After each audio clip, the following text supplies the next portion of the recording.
Well, hello again, my friends, and welcome once more to the Invisible College. And I've got good news for you today.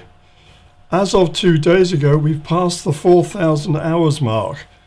Thank you so much, all of you who've been watching these programs and helping me build this channel. This is a really important watershed. We now have over 1,000 subscribers. I think it's about 1,090, something like that. And we've got over 4,000 hours of viewing, which means that YouTube are now going to take this channel seriously and they'll start promoting it. The reason they'll do that, and I do apologize for this, is they'll start putting adverts in, which means they make money. I don't expect to make much out of this at all, but if they're making money, they're going to promote it, and that's important. So thank you very much for your support over the last, I think, about 3 years it's taken to get to this point. Now we've got to get the word out, got to get more people watching these lectures because I think they are important. So anyway, moving on from that, every now and then I do these little chats. I used to call them fireside chats, but there's no fire at the moment. We might do another one but when I have the fire lit in the winter. But these little chats, which are more off the cuff, instead of me working through a bunch of slides on a specific subject, these are more kind of a general conversation and topics that I think need to be discussed at that particular time. And the topic at the moment, in my mind, is the subject of philosophy. And you might be asking, well, who are you to talk about philosophy? You haven't done a degree in philosophy. Who are you to know anything about this? Well, I would bat that back, and I would say that what they teach you in university is not philosophy anyway. Philosophy means love of wisdom. And what they teach you in university, I would contend, is what's called sophistry. If you read your Plato and about Socrates, he's always on about the sophists, the people who debate about meaningless things without questioning or going on the real quest for truth, the ultimate truth, which is what real philosophy is all about. It's questing for wisdom. And what does that mean? Well, I'm going to read you out a little bit from my first book, actually.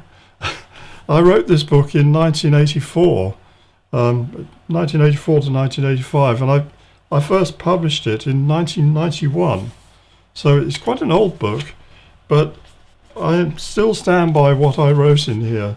And I put a little bit in here about what philosophy is and how you should understand it, how I think you should understand it.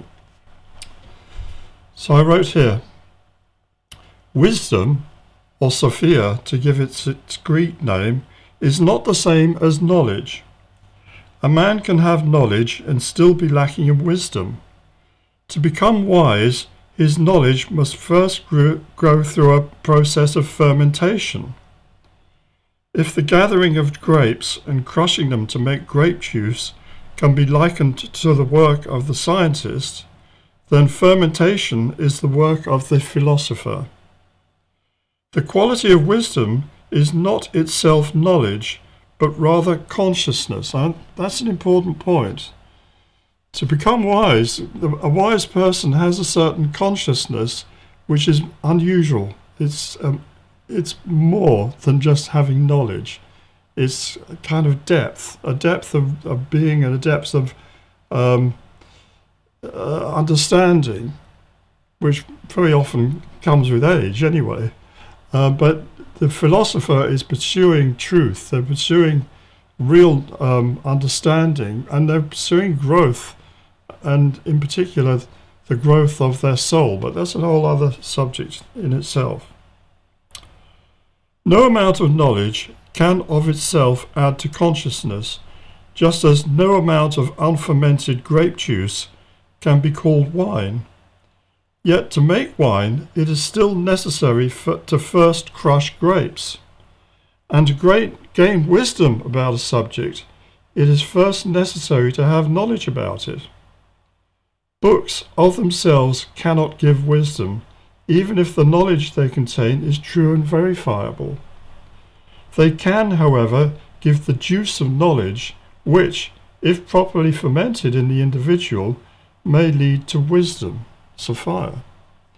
So that's my definition of what the philosopher is trying to do.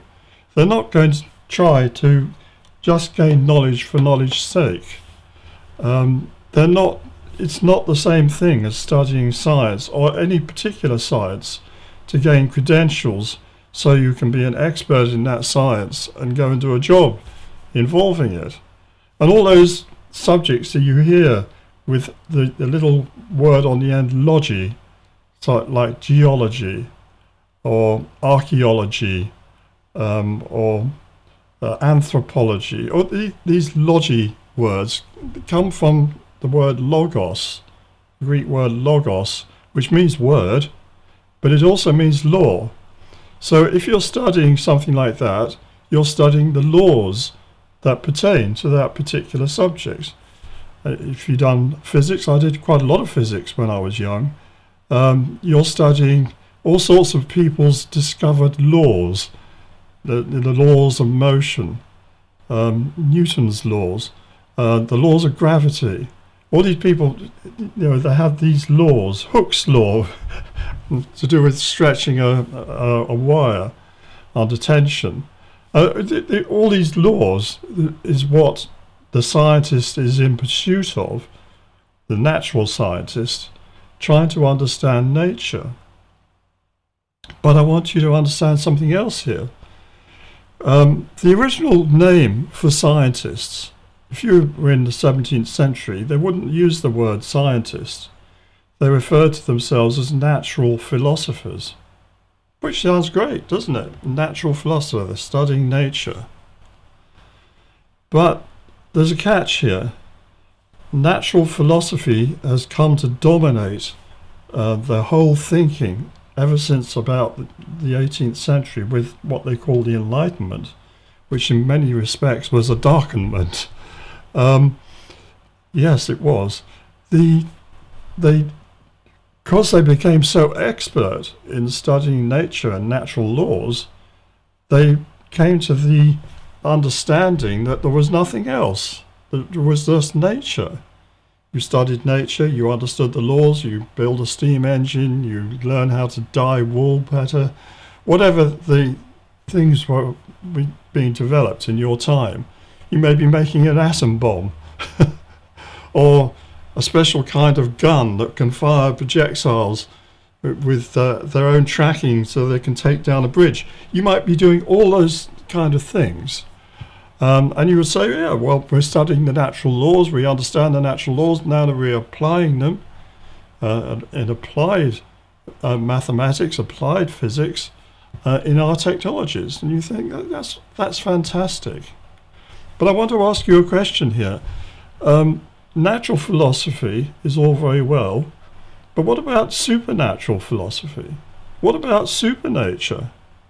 That's something that's not even talked about these days. People accept the idea that there's just this world, there's, the world of bodies, the world of matter, we understand it, there's nothing else. And you ask about, well, where did your body come from? They say, well, it's evolved. First there was microorganisms, and then they evolved and they became some kind of fish. Then the fish got out of the water and turned into frogs. And the frogs, they gradually turned into mice and dinosaurs and, apes and then us. That's the modern contemporary idea of human origins.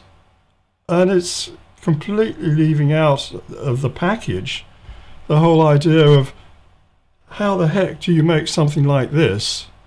And I'm pointing to my own body, not perhaps the best example. Well, how do you make something like this? By chance. You think of, they say, well, chance, an X-ray comes in, it changes the genetic code of one bit of DNA and it modifies it, and then survival of the fittest, and that one. Yeah, just how many X-rays would have to be hitting just the right piece of DNA just at the right time to go from a single-celled organism to a human being? It's beyond possibility. And you know damn well that if you wanted to build a better car, you wouldn't wait for chance. You'd be using what you got up here. You'd be thinking about it and working with it and developing it. So they leave out of the question the whole idea of consciousness, of thought, and the way that the mind actually controls matter. The mind is the builder. The mind is what patterns things. And then they leave out the whole possibility there's anything above nature, supernature. They say, well, that's for you religious nuts to worry about. It doesn't exist. We're not interested. There's no ghosts. There's no afterlife. There's no God. There's no nothing. There's just nature. Well, that's not how people thought in the past, and it's not how I think. So I would describe myself as a philosopher. And if you wanted to tie me down, I would probably say I'm a Hermetic philosopher. I take very seriously the Hermetica, and I studied it in depth. I republished it in a new edition, and I see the connections between it and what followed on with Christianity from the Egyptian religion and Judaism, actually, which I prefer to call Israelitism, followed on from Egypt, and then Christianity is born out of that. And when you start studying those things in depth and actually reading the message in there, you get a quite different view of what this world is all about and where it comes from. So I would call myself a hermit. And you probably read those Arthurian tales or seen them. And very often the knight galloping along, he's been through all sorts of trouble, and then he comes across a hermit. And a hermit welcomes him into his hermitage. And they have discussions on philosophy, of course. So this is something that anyone can do. You don't have to go to university to study philosophy under a dry-as-dust professor who's going to repeat to you nonsense from people like Wittgenstein and Bertrand Russell, these Marxist philosophers who didn't believe in anything other than what they can see. So they argue about the tableness of a table, the chairness of a chair. He's playing with words, trying to understand what is the nature of a table. Well, I know damn well what a table is, and I expect you to too. What we want to know is what am I for? Why am I here on this planet? What is my potential? Yeah? What are my duties as a living being? These are the real things that a philosopher should address. So I'm going to be doing another lecture very soon, talking about the difference between Luciferianism and Satanism. Yeah, that's another heavy subject. But there are differences, and when you understand those differences, you'll begin to understand how our world is controlled not by philosophy, but actually by Luciferianism and Satanism. But before we leave, I'm just going to read you out a little passage from one of my favourite books. And this book is called The Rubaiyat of Omar Khayyam. And I'm sure many of you have read it or heard of it anyway. It's a Persian book, and a philosopher called Omar Khayyam penned his last thoughts. He'd been, in the service of the, I was going to say king, it would be sultan. And he has also been an astrologer. And at the end of his days, he's disillusioned with all of those things. And he writes in here, and he's turning. People read this book and they think this guy was an old drunk. He's talking about drinking wine and chasing after girls and make the best of your time while you're here. But actually, what he's really talking about is the wine of philosophy, the fermented grape juice. And I'm going to read out one of his little passages here, which I think is apt. And this I know, whether the one true light kindle to love, or wrath consume me quite. One glimpse of it within the tavern court, better than in the temple lost outright. And I think that's remarkable words. It's better to find a bit of truth, a bit of wisdom, a bit of understanding while you're a bit drunk in the tavern than to go to church every day and not find anything at all.